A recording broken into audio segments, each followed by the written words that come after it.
Dune Part 2 recently crossed $500 million at the box office. But is it really that good?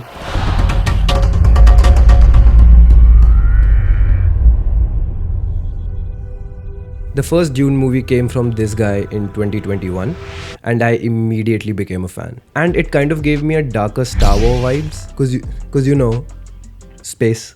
In short, बहुत ही अच्छी movie थी, very entertaining, and it kind of also gives you hope कि big blockbuster cinema actually एक अच्छी storytelling की direction में जा रहा है in the future. And then came Dune Part 2. It's a good movie, of course, but there are still some things I want to talk about. When you see sand here, imagine water. I think all of us have seen at least some article or some social media post talking about, oh, Dune ka color kitna acha hai, oh. The color in both movies is really amazing. But one scene from the second movie really had my mind thinking about it even after I finished the film. The introductory scene for Fade Rotha. In that scene, we see that the Harkonnen world is completely displayed in a monochromatic color that is just black and white. And you'd think, हाँ, black and white में मस्त लगेगा. But that's not the only reason. इस sequence को shoot and ऐसे movie में डालने के लिए बहुत reasons हैं. Instead of focusing on color as just another variable in the movie जो बस audience को superficially दिखेगा, they focused more on building the environment in the movie and उसके अंदर से color को जो meaning आता है. And the black and white does so much more than just give you a high contrast monochromatic scene. It really reaffirms everything you've believed about them from the first movie. It just shows you how toxic and eerie their world is and how that affects how they perceive everything around them and how that shapes them as a culture. And of course, monochromatic looks amazing.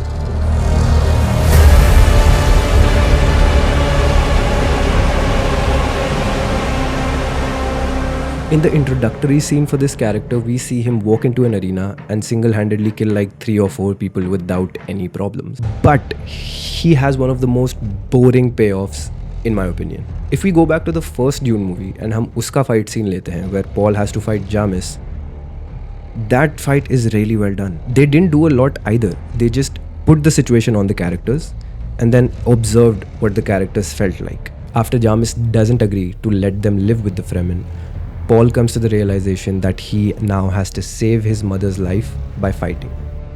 And when that problem is dropped on them, we just see a little bit of time to the build-up of the fight where the characters are allowed to interact and we see how it actually weighs on them. It gives it a certain gravity, a certain pull, a certain weight or emphasis that the audience feels.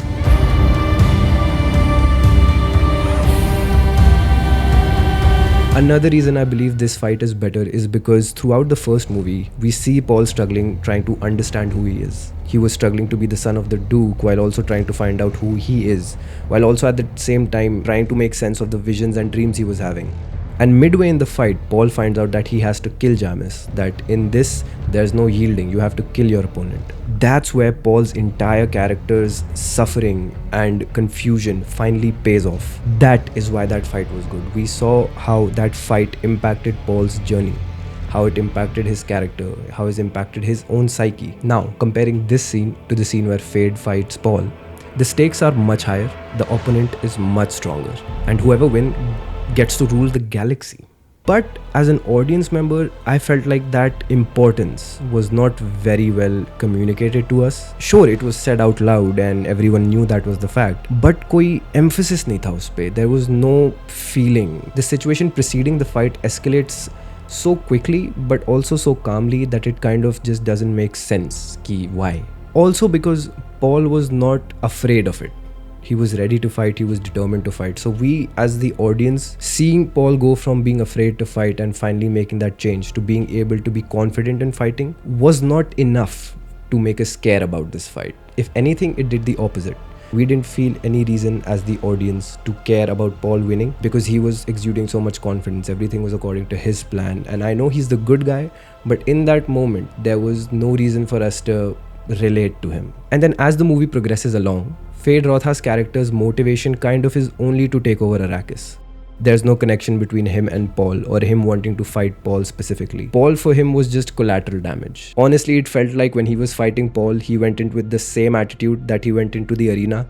Like he didn't care any more about killing Paul or didn't fear any more about fighting Paul than he did those 3 people. which kind of downplayed the situation's seriousness as well. May thy knife chip and shatter. Okay. All in all, I came out of the theater with a very big smile on my face. I enjoyed the entire movie throughout. The only other thing was कि I chose seats that were too forward, so the entire time there was a close-up shot, all of them looked like Thanos.